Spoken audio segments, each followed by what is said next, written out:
यहाँ उपस्थित आदरणीय प्रतिभा जी, सुक्कू जी और कुलदीप राठौर जी, चेतन चौहान जी, नरेश चौहान जी और आशा जी, तमाम मेरे पत्रकार साथी,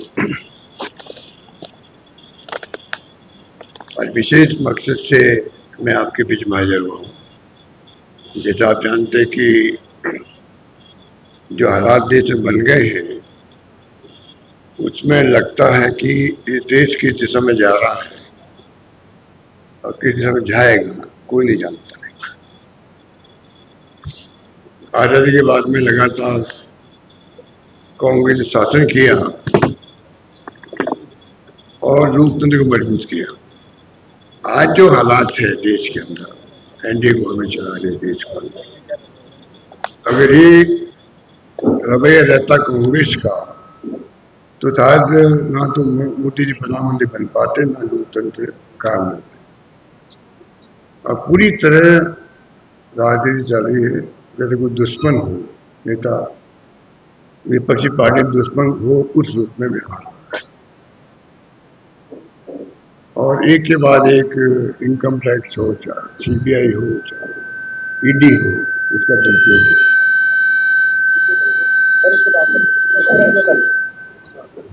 क्योंकि जिस रूप में आप सब देख रहे कि ईडी के माध्यम से कैसे शासन किया जाता है, वो हम सब देख रहे हैं।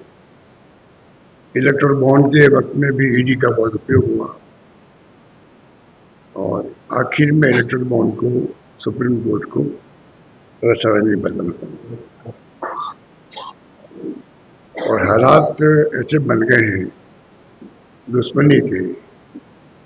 एक तरफ तो कांग्रेस की विरासत है देश के अंदर, फ्रीडम मूवमेंट की, बड़े बड़े महापुरुष हुए, उन विरासत को समाप्त करने का प्रयास हो रहा है। आपको याद होगा जब मोदी जी बने प्रधानमंत्री तो कांग्रेस मुक्त भारत की बात करते थे, फिर विपक्ष की पार्टी मुक्त की बात होने लग गई। तो गांधी परिवार के ऊपर तो विशेष इनकी कृपा है। जिस रूप में व्यवहार कर रहे हैं, हाउस के अंदर हाउस के बाहर, जिस परिवार ने और जिस कांग्रेस ने देश को आजादी दिलवाई, मोतीलाल नेहरू से अगर बात करें हम लोग तो 1920 से किस प्रकार से उस जमाने के अंदर मोतीलाल नेहरू ने जब शुरुआत की राजनीति में, पंडित नेहरू ने शुरुआत करी, एक लंबा इतिहास है जो मैं नहीं जानना चाहूँगा। तो हाल ही में जो घटनाएं हुई है, जो चार्जशीट पेश की गई है सोनिया जी और राहुल जी के ऊपर, एक मजाक बन के रह गई।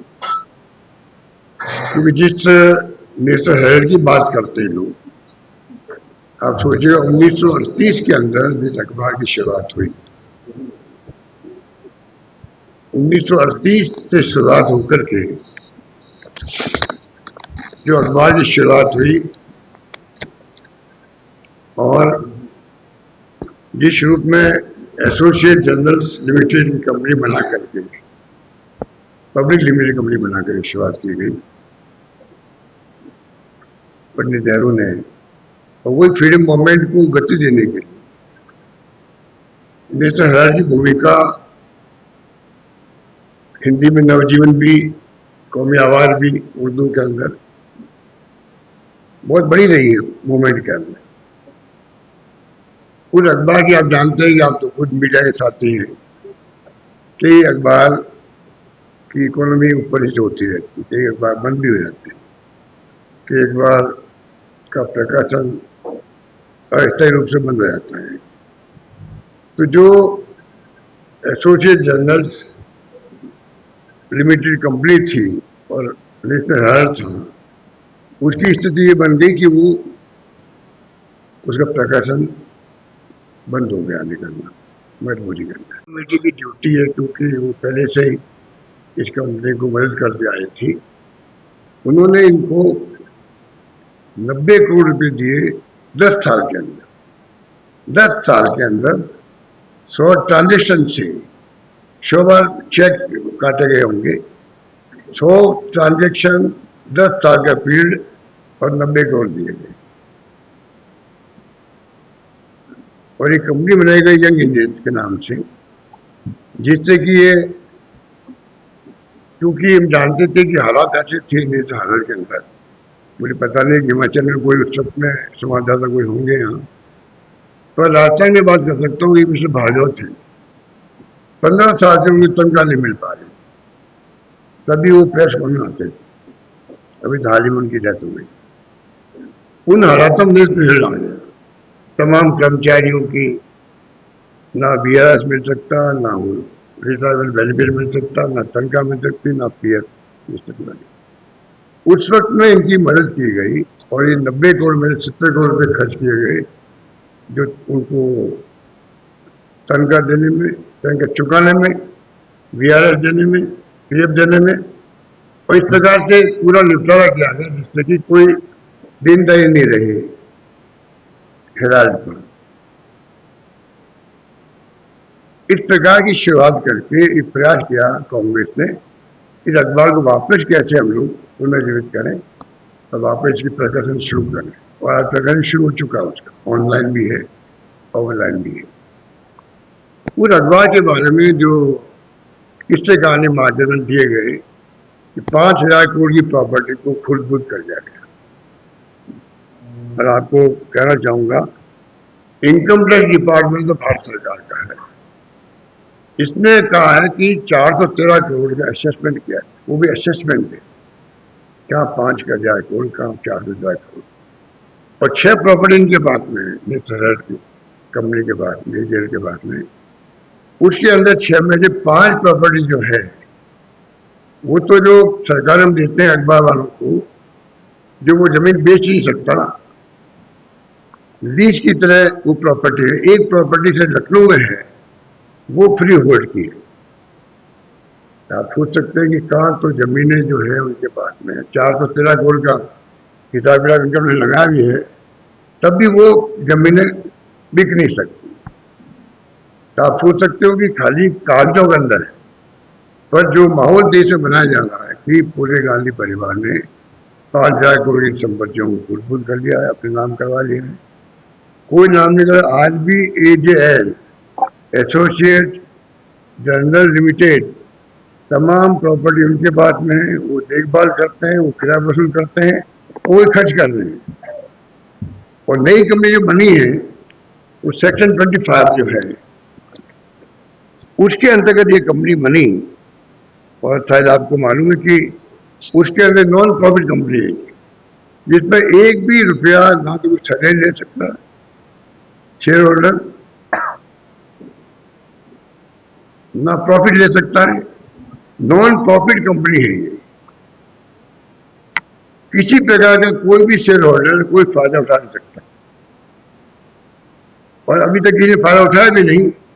तब भी माहौल बन गया जैसे कि पता नहीं कंपनी बना के शेयर ले लिए गए और बेनिफिट ले रहे होंगे, किसी ने आज तक बेनिफिट नहीं दी। तो मैं आपको कहना चाहूंगा कि इनकी जो हरकतें हो रही है, मुझे आश्चर्य हो रहा है। इनको मालूम है कि सेक्शन 8 जो है, अमेंडमेंट हुआ ये एक्ट जो आपका कंपनी एक्ट 2013 के अंदर, उसमें सेक्शन 8 है, और 1956 के अंदर एक्ट बना था उस सेक्शन 25। इनको मालूम है सरकार को, इसके अंदर जो कंपनी रजिस्टर होती है उसमें कोई तरह का बेनिफिट किसी को नहीं मिलता, नॉन प्रॉफिट कंपनी।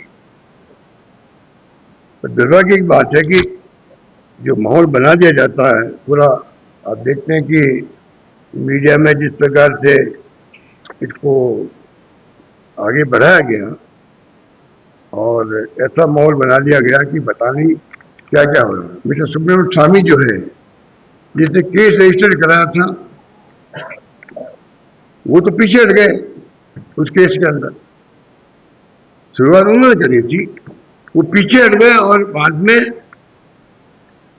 जब ईडी ने खुद ने जांच करके क्लोज कर लिया केस को, क्लोज करने के बाद में आप कल्पना कीजिए कि वापस जो है सरकार ने ईडी के माध्यम से केस रजिस्टर करा और केस की शुरुआत कर ली पुणे, और ईडी ने क्लोज किया तो ईडी के CBI डायरेक्टर, ईडी के डायरेक्टर थे, उनको तबादला कर दिया, हटा दिया गया। डायरेक्टर ईडी हट गए और जो केस की तफ्तीश करी थी आयोग ने उसको हिला दिया गया, जिसका चालान पे लगे हाकिम। इसलिए मैं आपको निवेदन कर रहा था कि इन हालातों में ये जो चल रहा है देश के अंदर हालात, शुभम स्वामी के वक्त में इलेक्शन कमीशन ऑफ इंडिया में भी एक केस एप्लीकेशन लगाई गई कि आपने लोन कैसे दिया और कांग्रेस के खिलाफ में, तो उन्होंने डिसमिस कर the application. Election commission dismiss कर दी, ईडी ने क्लोज कर दिया केस को तफ्तीश करने के बाद में। उसके बाद में इन्होंने वापस केस को शुरू किया, जिसकी चालान अभी हाल ही में 9 तारीख को 9 अप्रैल को फाइल की गई। ये प्योरली वेंडेटा है, प्योरली विपक्षी पार्टियों के खिलाफ में वेंडेटा है और उसी रूप में ये लोग उसको देख रहे हैं। अब मैं जो आपको रिक्वेस्ट करना जा रहा था कि जो मशीनरी का दुरुपयोग हो रहा है जिस प्रकार से देश के अंदर, वो आप सब देख रहे हैं किस प्रकार के हालात बन गए देश के अंदर। और ये चार्जशीट पेश की गई है वो अभी तक पब्लिक में आई नहीं रही है, ना तो कोर्ट ने कोई अभी तक कवरेज नहीं दिया, ना चार्जशीट बता रहे हैं कोई, खाली मीडिया के माध्यम से मालूम पड़ रहा है चार्जशीट पेश कर दी। तो इस प्रकार के हालात में देश चल रहा है और मैं समझता हूं कि ये अपना बहुत दुखद है। ईडी की खुद की ये स्थिति है, आपने देखा होगा पार्लियामेंट्री क्वेश्चन के जवाब में भी आ गया वो, ईडी की जो 1% इसकी सक्सेस रेट है, ईडी करीब 193 केसेज इन्होंने बनाए, उसमें 2 केस प्रूव कर पाए, 2 केस को प्रूव कर पाए और तमाम केस जो है 98% केस पॉलिटिकल पार्टी जो अपोजिशन पार्टी हैं उनके खिलाफ ये बनाए गए। और आपको मालूम है कि वॉशिंग मशीन लगी हुई इनके पास, तो जो विपक्षी नेता कितने बड़ा करप्ट हो, मोदी जी ने खुद ने भोपाल में भाषण दिया एनसीपी नेता के खिलाफ में, 70,000 करोड़ का घोटाला कर दिया। 2 दिन बाद में उनको ज्वाइन की वाली पार्टी सरकार में शामिल कर दिया और वित्त मंत्री बना दिया। इतने बड़े घोटालेबाज के ऊपर आरोप लगा 2 दिन पहले वही प्रधानमंत्री लगा है, 2 दिन बाद शपथ होती है उनकी, सरकार ज्वाइन करते हैं और वॉशिंग मशीन में सारे दूध खत्म हो जाते हैं। ऐसे आपको अनेक उदाहरण मिलेंगे। तो ये हालात है देश के अंदर, विपक्षी पार्टियों में ईडी ने आतंक मचा रखा है, इनकम टैक्स छापे पड़ते हैं, सीबीआई के माध्यम से क्या होता है आपको मालूम है। ये तीनों प्रीमियर एजेंसी देश की है, जिसमें हमें गर्व होना चाहिए। इन एजेंसियों का दुरुपयोग सरकार जिस प्रकार से कर रही है, इतिहास में आज तक ऐसा दुरुपयोग कभी नहीं हुआ। ये मैं आपको निवेदन करना चाहता हूँ और समझ में नहीं मिला किसी को, 4 चीज पेश हुई है मैं समझ में किसी को नहीं मिला। इसलिए मैं आपको यहाँ पर हाजिर हुआ हूँ कहने के लिए, हमारी पार्टी ने प्रोग्राम बनाया कि कम से कम हम मीडिया के माध्यम से बताएं देश को कि किस प्रकार की फासिस्टी ताकतें आके बैठ गई देश के अंदर, जो देश के लोकतंत्र को खतरा पैदा हो रहा है। इसलिए मैंने शुरू में कहा आपको कि देश किस दिशा में जा रहा है, किस दिशा में जाएगा, कोई नहीं जानता है। इन हालातों में देश में भय का माहौल है और जो राजनीति हो रही ध्रुवीकरण की, वो आप सबके सामने है। धन्यवाद। सुब्रमण्यम क्या स्टेटमेंट देते हो? सुब्रमण्यम स्वामी जी स्टेटमेंट दे रहे हैं मोदी जी अमित शाह जी के खिलाफ में। आजकल पहले उन्होंने केस किया सोनिया जी और राहुल जी के खिलाफ में, बाद में पता नहीं किन कारणों से 9 साल तक केस पेंडिंग रहा कोर्ट के अंदर, पता नहीं किन कारणों से सुब्रमण्यम स्वामी जी ने खुद ने रिक्वेस्ट कर दी अपने बयान दर्ज कराने के, नहीं बयान को रोकने के लिए। और बाद में जब मालूम पड़ा वो खुद ही बोलने लगे मोदी जी के और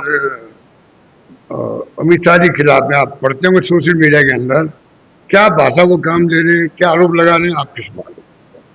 उसके बाद में सरकार ने खुद ने जब केस एफआईआर लगी एक प्रकार से ईडी के अंदर, सुप्रीम स्वामी खुद साइलेंट हो गए, खुद ने केस को उसको आगे नहीं बढ़ाया, तो उन्होंने खुद ने वापस केस को शुरू किया सरकार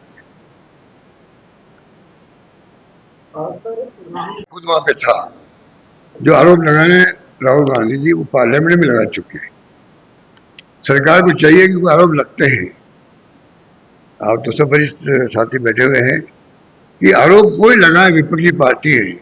कांग्रेस शासन के अंदर जब कभी आरोप लगे तो कांग्रेस हमने देखा भाई डेमोक्रेसी के अंदर पब्लिक क्या सोचेगी, एक्शन किए। कई मुख्यमंत्री हट गए, हमारे केंद्रीय मंत्री इस्तीफे हो गए, इनके राज में एक इस्तीफा नहीं हुआ। तो इनकी जो अप्रोच है वो फासिस्ट है, इसलिए मैंने कहा आपको कि ये डेमोक्रेसी में उचित नहीं है। कि प्रधानमंत्री ने खुद ने बना दिया है गांधी परिवार को, राजीव गांधी को जब थे वो, तो इस देश में राजीव गांधी, इंदिरा गांधी शहीद हुई है, कभी नाम लेते हैं लोग। आज देश का प्रधानमंत्री बनता है तो जो विरासत बनती आई है उस देश की, उसका जिक्र तो करते हैं कि पंडित नेहरू के बारे में लोग क्या कहते हैं। इसलिए मैंने बड़ा आरोप लगाया इनके ऊपर कि देश की जो विरासत है, देश के अंदर हमारी विरासत है जिसमें गर्व पूरे मुल्क को होना चाहिए, चाहे घर आती है जाती है। मोदी जी भी परमानेंट रहने वाले हैं, कांग्रेस परमानेंट नहीं रह रही थी, कई बार बदलाव भी हुआ है। तो आप सोच सकते हैं कि ये जो इनकी अप्रोच है, सोच है, वो उचित नहीं कहना चाहिए। करीब 28 केस चला दिए उनके ऊपर जगह जगह पर। जब टारगेट बना रहे हो आप विपक्षी पार्टियों को, कांग्रेस मुक्त भारतीय बात करते हो, गांधी परिवार पर अटैक करते हो, इनको पता है गांधी परिवार आज एक किससे कहते हैं लगभग 100 साल के इतिहास, 1920 के अंदर जिस परिवार में डेडेवाला कांड होने के बाद में जो भूमिका अदा करी है देश में, उस परिवार को आप चाहते हो कि मुक्त बन जाए कांग्रेस से। ये गर्व होना चाहिए देशवासियों में, आज भी हर घर में, हर गांव में गांधी परिवार की क्यों उनकी क्रेडिबिलिटी है, उनकी क्यों उनके में विश्वास लोगों का है कि कांग्रेस पार्टी आज जो है उनके केंद्र बिंदु गांधी परिवार क्यों है। रिश्ते तो इस पर होनी चाहिए। एक परिवार लगातार 35 साल से कोई पद पे नहीं है, गांधी परिवार का व्यक्ति कोई, राजीव गांधी के बाद में कोई पद स्वीकार नहीं किया, बिना पद के वो आज राजनीति में कांग्रेस का अध्यक्ष के रूप में काम भी किया पहले। और ये कोई कम बात है, 35 साल से सत्ता से बाहर है।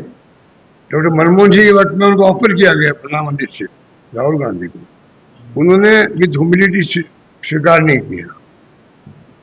इसको क्या कहें, सोनिया गांधी जी बन रही थी प्रधानमंत्री, डॉक्टर मनमोहन सिंह जी को बना लिया प्रधानमंत्री, क्या इनके जहन में बात नहीं है।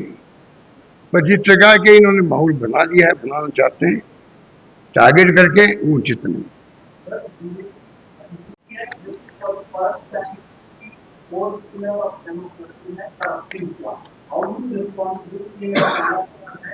मैंने आपको कहा ना कि जो मैंने पूरी हिस्ट्री बताई आपको कि एक नेशनल हेल्थ और कंपनी जो एजेड है 1938 में स्थापित हुई, भूमिका थी फ्रीडम मूवमेंट के अंदर, नेशनल हेल्थ की भी भूमिका थी। और हमारे तो संविधान में लिखा हुआ है कि जो विरासत है देश की, हर नागरिक का कर्तव्य रहेगा कि रक्षा करे। तो आज जब मैंने कहा आपको नई कंपनी बना करके जिस प्रकार से इसकी शुरुआत वापस रखवा के हुई है, और उसके बाद में ये बैग लेके आना, ये तो चीप पब्लिसिटी के अलावा कुछ नहीं है।